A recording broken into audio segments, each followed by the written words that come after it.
Well, thank you to the very esteemed and important Vice Chair, the most important title. Thank you to my colleague from the great state of Utah.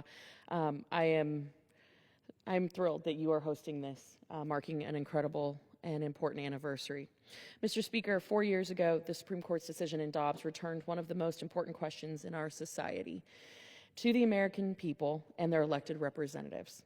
Since then, there has been a lot of rhetoric, a lot of fear, and a lot of misinformation. In fact, we've heard some of it tonight. And I know this all too well because I have lived it personally. See, 2 years after Dobbs, I experienced one of the most dangerous pregnancy complications a woman can face, an ectopic pregnancy. My baby had no heartbeat, and without treatment, I could have lost my life. Doctors warned that if the pregnancy ruptured, the window to save me could be measured in minutes, not hours, not days, minutes. I was accused of a number of things like special treatment and calling in favors. Truth is, it's a lie. I had no special treatment. There were no favors to call in. Instead, I fought, I advocated, and I sat in the ER and read the doctors the law right from my phone. They had hesitated due to confusion. And what shocked me most about this confusion surrounding my care was not that Florida's law had been presented a particular way. It expressly protected women like me. It expressly said in statute that ectopic pregnancies are medical emergencies. The confusion, in fact, came from misinformation from pro-abortion activists that had geofenced hospitals with digital ads, convincing healthcare providers that they would face consequences for providing life-saving care, convincing them that treating miscarriages and ectopics is an abortion.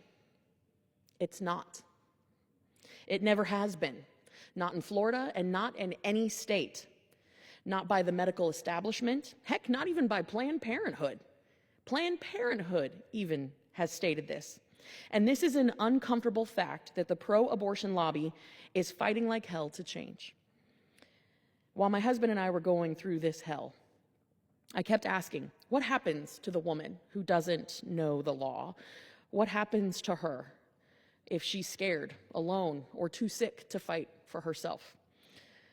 What if she doesn't have a doctor? What if she doesn't have a car to get to help? 4 years after Dobbs, it's clear that we need a whole heck of a lot less political theater and a whole heck of a lot more of honest conversations. We need to support women who face miscarriages and stillbirths and ectopic pregnancies, and we dang sure need better maternal health care.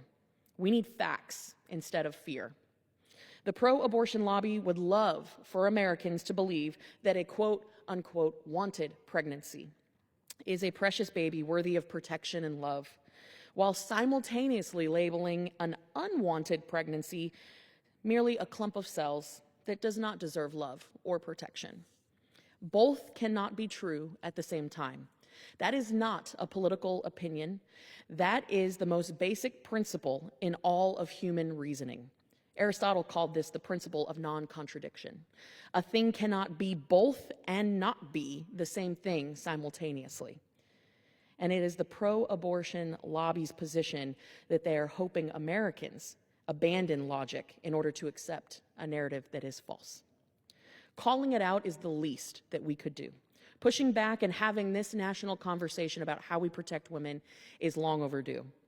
And we need to remember that behind every statistic is a family, a baby who was loved, and a mother whose life matters.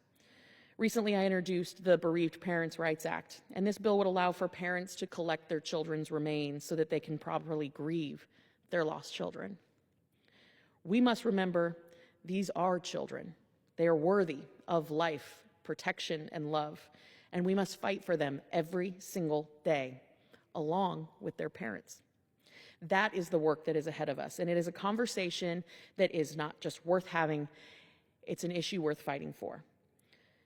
Mr. Speaker, today we celebrate 4 years of saving lives, and many more to come. And with that, I yield.